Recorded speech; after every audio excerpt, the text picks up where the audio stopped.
ถ้าบ่ฮักกันอย่าเฮ็ดจังสันได้บ่สิ่งที่อ้ายอยากขอให้น้องนั้นเศร้าหลายใจบ่ได้อีสาหรือว่าออกต่อแทนไผแต่อ้ายอยากหัวใจของน้องนั้นจะเพพาเมื่อเขาก่อนนั้น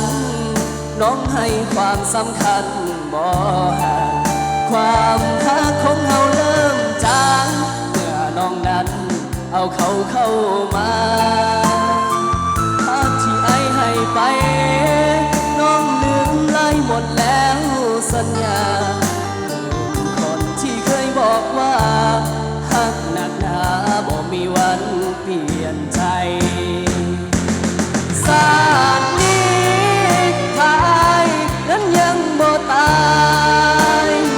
จะบ่มีวันกลับไปสิ่งสังไรอ้ายก็บ่เอาหนังสือเล่มเก่าที่เจ้านั้นลงใส่ออกแทนข้างหลังให้อ้ายสังใจตอนที่ยังมีกันน้องคือบ่รักษาไว้มาเห็นค่าในตอนที่บ่มีใครคงสาเกินไปที่ใจจะกลับคืนวันนั้นที่เจ็บอ้ายยังฝังใจบ่ลืมจะบ่มีวันมือฟื้นฮักเนาๆที่เจ้าทำลายต้องขอโทษขออภัยเด้อกับลืมเรื่อง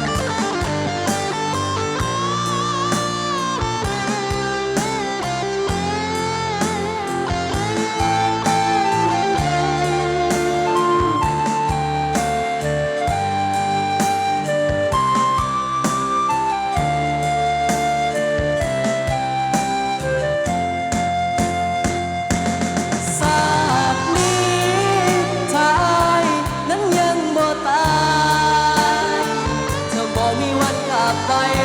สิ่งนี้สั่งใดอ้ายก็บ่เอาหนังสือเล่มเก่าคือเจ้าบ่มีวันเปลี่ยนแปลงไม่ได้คอยตอบแทนข้างหลังให้อ้ายซ้ำใจตอนที่ยังมีกันน้องคือบ่รักษาไว้มาเห็นค่าในตอนที่บ่มีมองสาเกินไป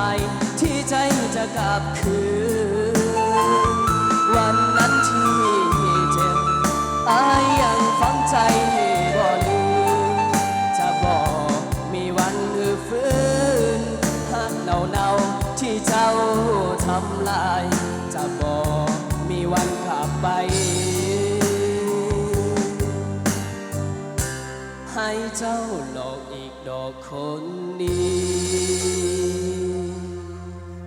ขอเข้าใจเด้อ